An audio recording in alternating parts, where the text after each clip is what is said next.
Hai, selamat siang Sobat Investor. Senang sekali kita kembali lagi bertemu hari ini, hari Senin ya Sobat Investor, pukul 12:30. Kembali lagi dengan saya Nadine Hedra di program Break Time IDX Channel. Sobat Investor, hari ini bagaimana kabarnya dan bagaimana nih kabar portofolionya? Karena ARB kita sudah 15% ya Sobat Investor. Nah, sebelum itu kita cek dulu penutupan indeks harga saham gabungan pada sesi pertama tadi. Dan ternyata ditutup melemah tipis ya Sobat Investor, menurun sekitar 0,06% atau sekitar 3,909. Sekarang berada di posisi 6.690,115. Nah, ada 278 saham yang menguat, 248 saham yang melemah, dan 203 saham yang stagnan. Nah, kira-kira kalau sobat investor portofolionya di menguat atau melemah atau enggak naik enggak turun nih di situ-situ aja. Nah, nanti kita akan cek dan dicek nih portofolionya sobat investor juga ya. Dan tema yang akan kita bahas hari ini adalah ARB jadi 15%. Sobat investor harus gimana dong? Nah, Bursa Efek Indonesia mulai menerapkan kebijakan batas bawah atau auto rejection bawah ya, ARB tahap 1 sebesar 15% mulai Senin tanggal 5 bulan 6 kemarin nih Sobat Investor. Nah, kebijakan tersebut berlaku untuk semua fraksi harga saham. Sebagai informasi, kebijakan ARB 15% akan berlaku selama 3 bulan, Juni, Juli, dan Agustus. Kenapa kok cuma 3 bulan doang ya? Nah, dan merupakan tahapan pertama untuk menyesuaikan ARB simetris nih ternyata Sobat Investor. Oke, ARB simetris maksimal kan sebesar 35% nih. Akan mulai ditetapkan oleh BI pada tanggal 4 September 2023. Kira-kira ada nggak ya Sobat Investor yang nggak sabaran untuk ARB simetris? Mungkin ya kan, mana tahu. Nah, sebagai tahapan akhir dari normalisasi perdagangan efek di bursa saham. Sebenarnya poin plusnya itu adalah kayak wah ternyata setelah pandemi, setelah COVID-19, Bursa Efek Indonesia bisa kembali normal lagi nih jam-jam perdagangannya gitu ya, seperti sebelum COVID-19. Tetapi hal yang sangat mengejutkan adalah fun fact-nya ARB-nya itu kembali menyentuh 35%. Mungkin sobat investor yang masih baru bergabung pada saat angkatan COVID-19 belum pada tahu, tapi nanti akan kita kulik lagi ya sobat investor. Nah, biar nggak penasaran, langsung aja ya kita undang narasumber kita, Farel Nathanael, Equity Research Analyst PT OCBC Sekuritas Indonesia. Dan by the way, tadi ada yang bilang makeup aku tuh bagus banget hari ini. Ya dong, karena hari ini tuh aku pakai makeupnya Wardah. Natural kan, alkohol free dan bener-bener fresh banget ya kelihatannya. Jadi sobat investor yang suka makeup juga boleh dicobain produk-produknya Wardah nih sobat investor. Nah, sekalian kita menunggu Mas Farau untuk bergabung. Aku mau dong untuk sapa-sapa sobat investor. Tadi ada yang ya dong, hari ini kan makeup aku Wardah ya. Nah, terus ada juga yang baru bergabung. Hai Mas Purnomo, stay tune terus ya sampai selesai. Nah, Mas Farel, halo selamat siang Mas Farel. Iya, Mas Farel, di sini ada sobat investor juga nih yang mau ngulik-ngulik portofolionya. Apa kabar nih hari ini Mas Farel? Baik ya Mas Farel, gitu juga dengan portofolionya mungkin baik-baik juga ya, hijau selalu nih sepertinya. Nah, Mas Farel, sebelum kita kulik lebih lanjut lagi, bagaimana nih indeks harga saham gabungan untuk satu minggu ke depan? Kita lihat ya, untuk ESG kita mungkin hari ini tidak terlalu kemana-mana gitu ya indeksnya ya. Kemungkinan untuk sepekan ke depan ya kurang lebih masih sama, karena kan kita lagi menunggu data-data dari eksternal ya. bilang dari Amerika kan mau ada rapat The Fed ataupun ada rilis data lainnya. Jadi mungkin pasar masih menunggu dari rilis data yang ada gitu ya. Jadi memang kurang lebih mungkin 1 pekan ke depan ya masih di sekitar segini masih lah. Itu masih konsolidasi gitu. Oke, baik. Jadi untuk kedepannya kurang lebih masih konsolidasi ya berkisar di antara segini aja gitu ya Mas Farel ya. Nah, Mas Farel, sobat investor kita ini kan banyak banget nih di angkatan COVID-19 ataupun pandemi ya baru menjadi investor retail di Bursa Efek Indonesia. Nah, mungkin boleh dijelasin nggak Mas sebenarnya ARB itu apa dan kenapa harus ARB ada itu ARB? suatu kebijakan ya di mana saham itu ada limitnya gitu ya untuk dia naik ataupun dia turun gitu. Jadi harga saham tuh kalau di Indonesia tuh memang ada batas dilimitasi oleh pihak bursa supaya pergerakannya bisa lebih terkendali gitu ya. Naiknya nggak sampai ratusan persen ataupun turunnya nggak langsung anjlok 50% gitu ya. Nah, dari masing-masing auto reject ini ada macam-macamnya gitu ya. Kalau misalkan di bawah harga 200 itu dia pakai 35 untuk batas atasnya. Untuk batas bawah sekarang semuanya masih di 15% ya. Secara ini kan tahap 1 gitu ya. Kemudian berikutnya ada di limitasi 25% dan juga kalau di atas 5.000 tuh hanya batas atasnya 20% gitu ya. Jadi ini upaya supaya harga saham bergeraknya nggak terlalu volatil gitu ya. Makanya adanya kebijakan ini gitu.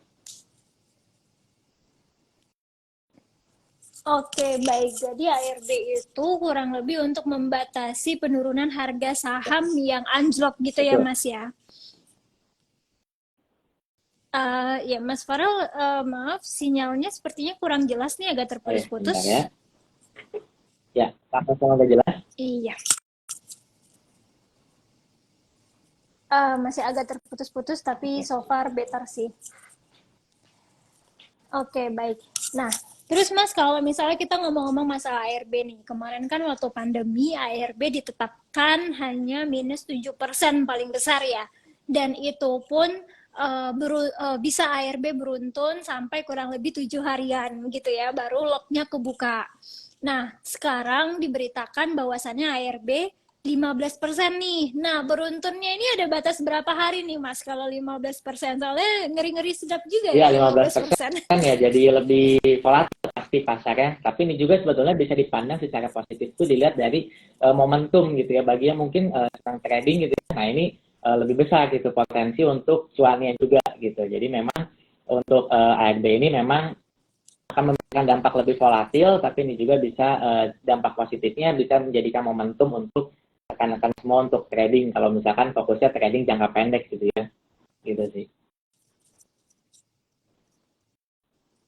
Oke, baik. Nah, kalau misalnya ARB 15% nih, Mas. Beruntunnya berapa hari sampai locknya kebuka nih, Mas? Kalau 7% kan dia 7 hari gitu ya. Nah, kalau 15% ini berapa lama Mungkin nih, Mas? lebih cepat lah, mungkin paling juga 2 atau 3 hari mungkin ya, karena kan 2-3 hari aja kalau 15% terus sudah lumayan kan ya. Jadi mungkin prediksinya di sekitar 2 sampai 3 hari, tapi itu balik lagi dia kinerja emitennya gitu. Kalau memang ada sentimen buruk ataupun ada outflow yang luar biasa besar, yang nggak menutup kemungkinan dia bisa lebih dari 2 sampai 3 hari gitu sih. Oke, baik. Jadi 2 sampai 3 hari udah nggak 7 hari lagi ya. Soalnya kalau 7 hari dikali 15%, Habis kan. bisa-bisa habis semua nih duitnya nih.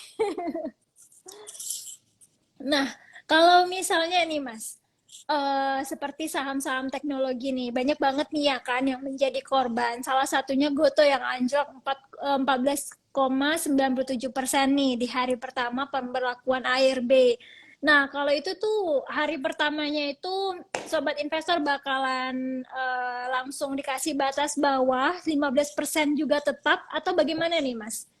Karena Goto udah menunjukkan batas bawah 15%, bener-bener ARB-nya 15% nih Mas. Gimana nih Mas kira-kira cara biar portofolio kita nggak anjlok Nah, lagi kalau nih besok nih? misalkan kita lihat supaya nggak anjlok lagi, kita harus lihat sentimen yang ada ya.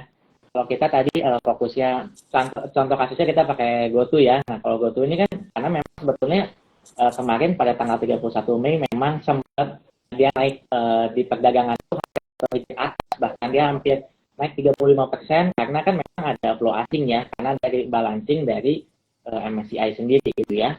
Nah kemudian itu juga mungkin ada flow asing yang masuk ya gitu ya. Jadi ketika besoknya itu koreksi adalah satu hal yang wajar ya. Halo, apakah masih terdengar? Ya, maaf Mas, suaranya putus-putus banget. Suara saya terdengar jelas. Halo, ya. Halo Mas Farel. Apakah sudah terdengar? Masih sedikit putus-putus sih Mas. Suara saya terdengar jelas Iya, ya? sedikit putus-putus juga sama.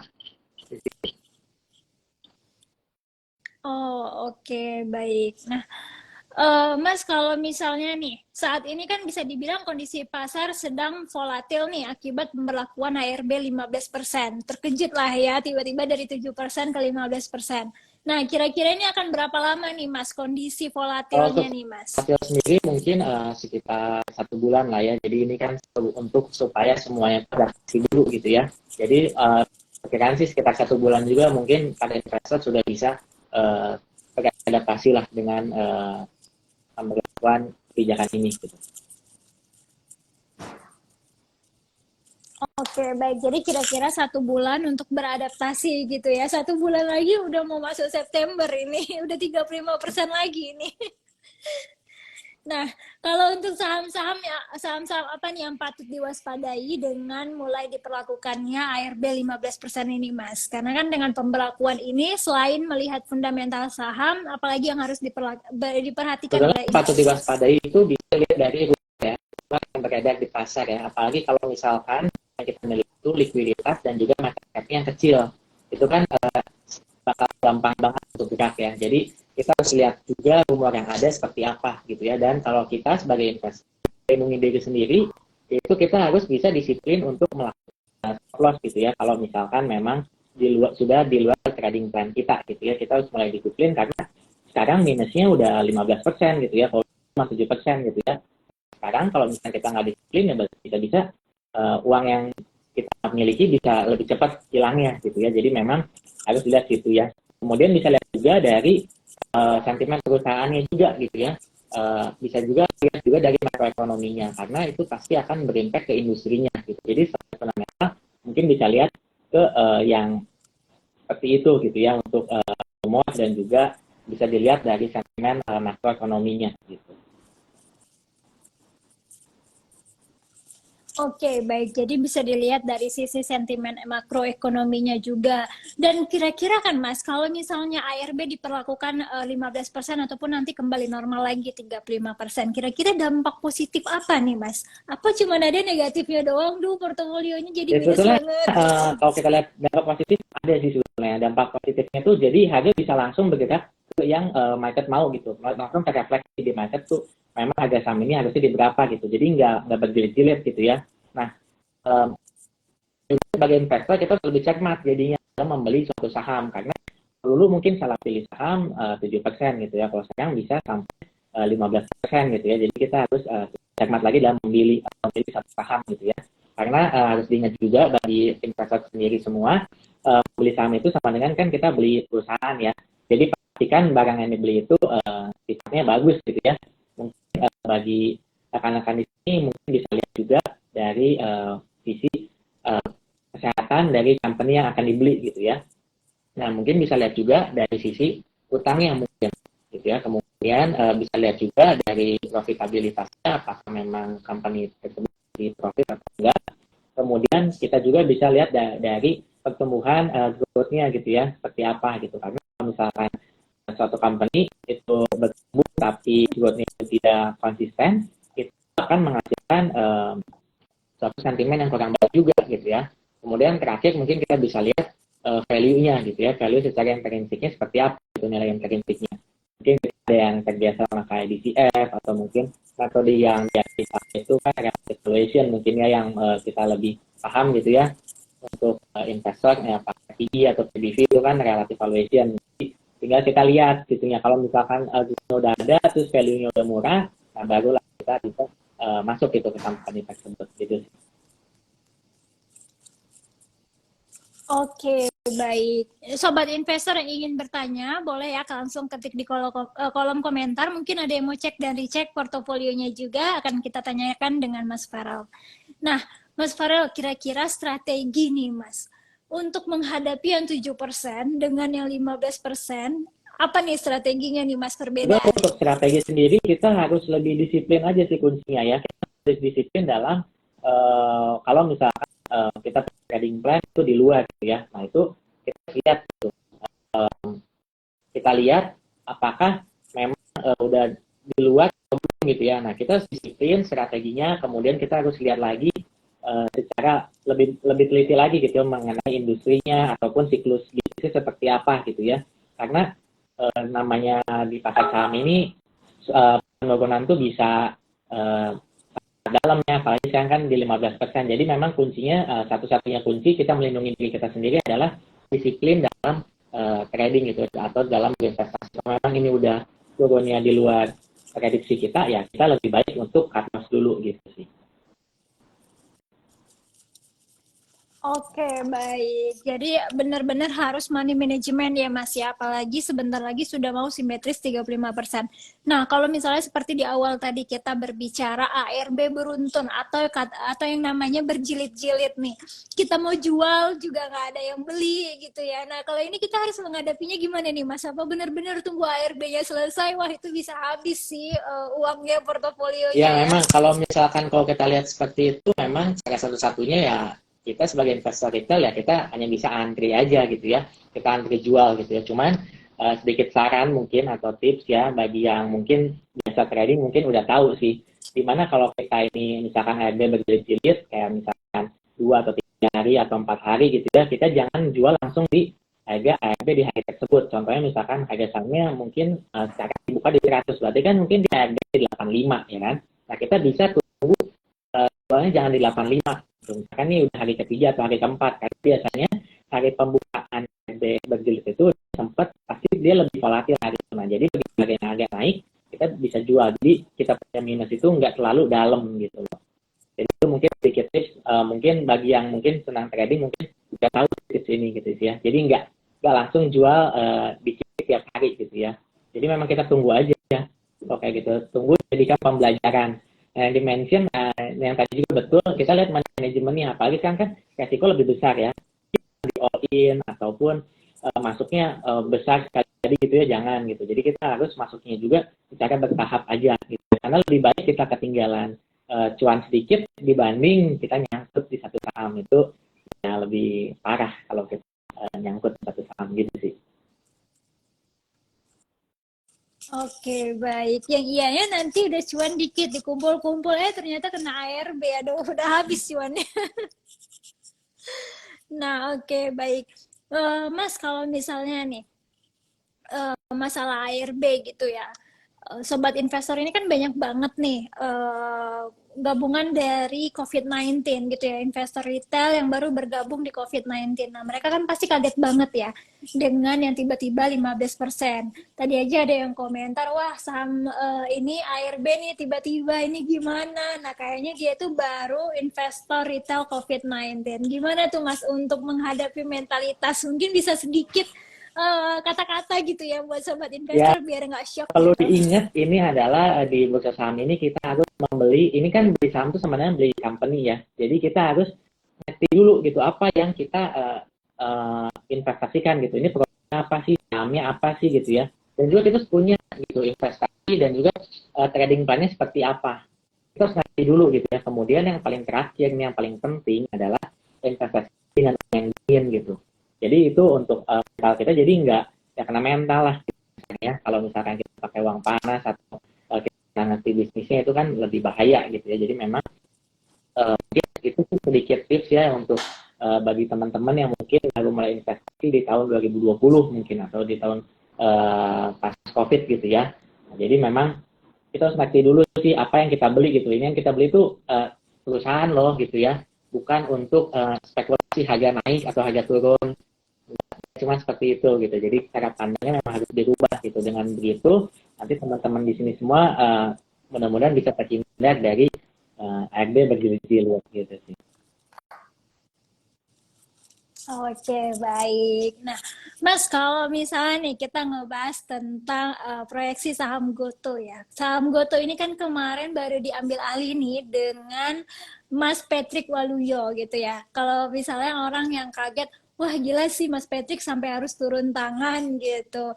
Nah, kira-kira bagaimana nih proyeksi Nah, kalau saham GoTo ke depannya? itu ya, mengenai itu kan diperkirakan sih begitu dia nanti ganti akan lebih memberikan dampak positif ya ke kinerja GoTo ya, karena pengalaman dan dedikasinya yang dimiliki dalam waktu membesarkan Gojek sendiri gitu ya. Nah, di uh, Pak Patrick Waluyo ini juga merupakan co-founder dan juga kan managing partner dari Maxar Group ya, yang salah satu perusahaan yang pertama kali investasi di Gojek itu perusahaan dia dulu gitu ya. Nah, uh, uh, Patrick Waluyo juga ini yang dulunya merupakan atasan dari CEO yang sekarang gitu ya, itu juga ikut membesarkan Gojek kok hingga akhirnya bisa merger dan juga IPO itu dengan Tokopedia ya mergernya, kemudian bisa IPO yaitu kan karena dia juga gitu ya. Nah, selain itu juga Patrick Waluyo juga memiliki banyak pengalaman nih di industri keuangan gitu ya, seperti di Pacific Century Group dan juga Goldman Sachs gitu ya. Jadi kalau kita lihat prospeknya gitu ya, pada kuartal 1 kemarin Goto kan masih mencatatkan pertumbuhan yang cukup baik gitu ya, dengan mencatatkan perbaikan dari adjusted EBITDA gitu ya, yang meningkat sebesar 67% secara year-on-year gitu ya. Nah, itu kan sejalan gitu dengan strategi GoTo yang fokusnya untuk mencapai adjusted EBITDA yang positif di kuartal 4 2023 ini gitu ya. Salah satu caranya adalah untuk melakukan efisiensi dan juga mengurangi cash burning gitu ya, dengan fokus kepada pelanggan-pelanggan yang setianya gitu ya. Nah, kalau kita juga dari service-nya ya, demand-nya masih tinggi gitu dari e-commerce gitu ya. Terus juga on demand service-nya masih tinggi dan juga financial service-nya masih oke gitu ya. Dan juga inisiatif GoTo untuk mencapai profitabilitas ini kan sangat menggebu-gebu ya. Jadi GoTo tuh menurut kami sendiri dari OCBC Sekuritas memiliki prospek yang cukup baik gitu ya untuk kedepannya gitu. Jadi mungkin ini salah satu tindakan sentimen yang positif lah dia menjadi CEO GoTo yang baru. Oke, baik. Semoga dengan bergabungnya Mas Patrick Waluyo benar-benar memberikan sentimen positif. Karena kalau misalnya kita ngebahas tentang demand GoTo, sebenarnya masih banyak banget yang ngebutuhin Gojek gitu ya.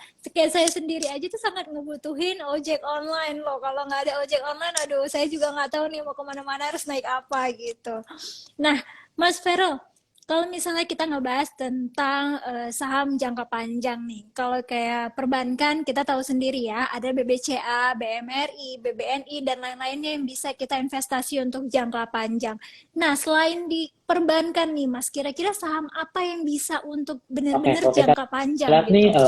jangka panjang itu kita bisa lihat yang konglomerasi itu bisa dilihat dari Astra ya, di mana dia salah satu market leader ya di perusahaan otomotif, dan juga dia sangat banyak itu lini anak usahanya juga gitu. Jadi Astra ini konglomerasi yang salah satu yang lumayan kuat gitu ya. Jadi bisa dilihat, kemudian mungkin kalau dari semen itu mungkin bisa melihat INTP gitu ya, di mana ada berbagai sentimen kayak misalkan IKN atau dan sebagainya, itu bisa lihat INTP. Nah, kalau untuk yang komoditas mungkin sekarang kan bukan waktunya call lagi ya. Kita nih bullish atau optimis di industri nikel gitu ya, di mana untuk sahamnya mungkin bisa Antam juga Inco gitu ya, karena kan nikel ini satu barang untuk EV ya, salah satu bahan dasar untuk baterai dari electric vehicle gitu. Jadi mungkin bisa lihat Antam dan juga Inco. Iya, baik. Kalau misalnya Antam itu bukannya nggak bisa untuk jangka panjang ya, karena kan pergerakannya Ya, sangat volatil kalau gitu kita kan. lihatnya dari nikelnya sendiri gitu ya, karena dia mungkin untuk Antam dan Inco ini untuk dari nikelnya ini salah satu yang baik gitu ya, yang cukup baik gitu. Jadi ini mungkin kita bisa mungkin yang tadi kita ada Astra, ada INTP gitu ya, itu bisa kita masukkan. Dan juga kalau misalkan dari teman-teman sini yang senangnya cyclical komoditas, itu mungkin bisa Antam ataupun Inco gitu, dengan menghindari batu bara ya, karena kita sendiri beres di batu bara, karena kita lihat industrinya dan juga harga coal sekarang udah mulai turun gitu ya. Dan juga nanti kan di 2030, 2040 udah mulai terbatas penggunaan coal, tergantikan dengan energi terbarukan. Jadi kita lebih menyarankan untuk kalau mau yang komoditas itu bisa pilih di yang bergerak di nikel gitu ya. Tapi memang kalau untuk Antam nikel pasti volatil, lebih volatil dibandingkan Astra gitu ya, yang dimana dia lebih bisa gitu ya, ataupun ya perbankan. Oke, baik. Nah, Mas ada pertanyaan dari sobat investor dari Ardianti. Kalau BBHI gimana Oh, nih Mas BPI ini pergerakannya? yang naiknya signifikan ya. Kemarin ya, mungkin dia udah 1 minggu dia naik terus gitu ya. Mungkin naiknya udah sampai 70% barangkali. Karena harganya aja udah naik 20%. Terus kemarinnya lagi ada 18%, kemarinnya 13%. Mungkin ini adalah segmen dari bank digital gitu ya. Memang kita bisa lihat gitu ya. Untuk BPI sendiri sih kalau kita lihat, kalau secara valuasi atau secara fundamental memang harga segini udah lumayan mahal ya. Tapi kalau secara teknikal ya kita bisa lihat untuk saham BBHI ini ya, selagi volumenya masih lumayan tinggi, ini kita masih bisa hold sih untuk saham ini. Mungkin kita bisa pertimbangkan untuk jual bagian gitu, karena dia kan udah di harga 1.800 ya ini ya, udah lumayan cukup tinggi gitu kenaikannya gitu. Jadi bisa untuk pertimbangkan untuk take profit sebagian, karena naiknya ini udah lumayan tinggi gitu ya untuk BPHI sendiri. Oke, baik. Kalau BBHI memang benar-benar udah naik tinggi ya, jadi mungkin waktunya koreksi sedikit. Nah, Mas ada pertanyaan selanjutnya dari Edsana Safira Zula. Kalau saham Sage gimana, Mas? Gimana? Ya, Mas Sorry, putus. Farel. Alhamdulillah. Oke, baik. Ada pertanyaan dari Edsana Safira Zula. Kalau saham Sage Oke, gimana, kalau Mas? Sage ini kan memang sahamnya ini terbilang lumayan dia saham baru ya, memang ya dia baru IPO kan untuk saham ini ya, dan mungkin ini sekarang ARB lumayan gitu ya, dia sampai auto reject bawah gitu, sekarang udah ada di angka 68 gitu ya. Nah lebih baik sih kalau saham-saham seperti ini kalau memang kita belum punya ya kita bisa pilih saham yang lainnya gitu ya. Tapi kalau misalnya kita udah terlanjur punya, mungkin kita bisa kalau bisa keluar ya kita lebih baik keluar dulu sih, karena ini penurunannya aja sudah lebih dari 66% gitu kita lihat ya gitu ya, karena dia ARB terus nih dari tanggal 7 gitu ya gitu. Kemarin sempat sih cuman minus 1,25%, cuman ya kalau lebih baik sih, karena ini secara fundamental kita nggak bisa banyak komen karena ini kan company baru ya.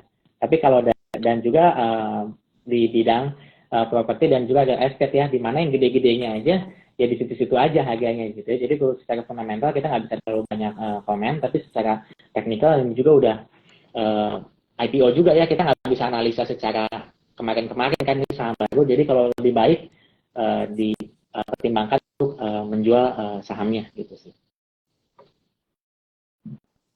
Oke, baik. Bisa jadi yang nanya ini yang ikut IPO tapi terlambat jual, so otomatis portofolionya lagi Iya, minus kalau nih, Mas. bisa dijual aja gitu ya. Kalau kita lihat ya, kita ya jadikan pembelajaran aja gitu. Jadi next time kalau mungkin memang ilmunya memang belum kita terlalu pahami, saran dari saya sih kita hindari saham-saham yang baru IPO gitu ya. Kita main dulu di saham-saham yang besar. Kalau kita ilmunya sudah mulai ada, barulah kita bisa mencoba untuk saham-saham IPO. Karena ini kita memakai metode yang lebih advance ya untuk melihat yang IPO gitu ya. Gitu sih. Dan juga ini nggak ada waran, jadi lebih volatil. Oke, oke. Baik. Mas, ada pertanyaan selanjutnya dari @dkw211. Kalau MBMA gimana pergerakannya? Untuk MBMA ini kita lihat secara fundamental ini bagus ya untuk MBMA sendiri ya. Mungkin kita nggak bisa terlalu detail ya untuk MBMA ya. Ini kan satu grup sama MDKA gitu ya. Nah, jadi kalau kita lihat sih ini prospeknya masih bagus lah. Terus secara teknikal memang kita nggak bisa jawab karena ini kan juga baru listing ya. Tapi kalau secara fundamental ini salah satu company yang cukup atraktif lah. Jadi mungkin bisa dilirik atau mungkin bisa dicicil lah untuk company ini gitu. Yang penting money management kita harus paham ya. Jangan dengan satu saham bagus kita langsung taruh semua uang kita gitu ya. Jadi memang masuknya secara bertahap, dan juga jangan lupa kita harus uang dingin karena kan kita nggak tahu apa yang terjadi di market gitu ya. Kayak gitu. Secara fundamental untuk MBMA oke ini. Oke, baik. Ada pertanyaan selanjutnya nih, Mas, dari Ed. Ada ada pertanyaan selanjutnya dari Vita Aulian. Kalau GTRA gimana? Oke, ini kalau untuk GTRA ya, kita lihat ya, ini juga sama ya, company yang baru IPO, kita nggak bisa banyak ngomong mengenai fundamental atau apalagi teknikalnya. Tapi kalau dilihat dari sini sih, mungkin ini udah mulai konsolidasi ya, dia udah mulai nggak turun terus gitu. Jadi kalau punya harga IPO ya mungkin masih bisa keep lah untuk saham ini gitu ya. Tapi kalau yang baru masuk, mungkin bisa tunggu lah sahamnya gitu ya di sekitar 300, mungkin bisa lihat dengan plan yang investor punya ya. Ingat ya, kita kalau mau trading tuh harus ada trading plan-nya. Kalau dia nembus berapa, penutupan di bawah berapa, kita harus cut loss. Tapi kalau misalnya dia udah nyampe targetnya berapa, kita harus take profit gitu sih. Gitu aja untuk kita ya. Oke, baik. Mas Farel, tadi itu pertanyaan terakhir dari Sobat Investor. Sebenarnya banyak banget pertanyaan, tapi karena waktu kita sangat terbatas, sepertinya kita harus menyudahi nih Mas Farel. Terima kasih banyak ya Mas untuk ilmu dan sharingnya siang hari ini. Selamat melanjutkan aktivitas kembali. Selamat Selamat siang. siang. Iya Sobat Investor, itu dia tadi perbincangan kita dengan Mas Farel Nathanael, Equity Research Analyst PT OCBC Sekuritas Indonesia. Nah, tadi ada beberapa saham yang direkomendasikan untuk jangka panjang ya Sobat Investor. Ada Nickel juga, ada Astra juga. Tapi boleh dicek dan dicek lagi nih secara fundamental dan teknikalnya. Dan kita sudah ARB 15%, gak lama lagi bulan September Bursa Efek Indonesia juga akan memperlakukan ARB 35%. Jadi Sobat Investor harus lebih teliti lagi ya untuk melihat fundamental dari saham-saham kita nih Sobat Investor. Oke, boleh ditonton terus nih IDX Channel TV dan baca website kita di www.idxchannel.com. Follow sosial media kita di Instagram dan Twitter di @idx_channel, di YouTube di @idx_channel_, TikTok IDX Channel, serta Facebook di @idxchannel.com. Terima kasih ya Sobat Investor. Saya Nadine Edra, pamit undur diri. Selamat siang.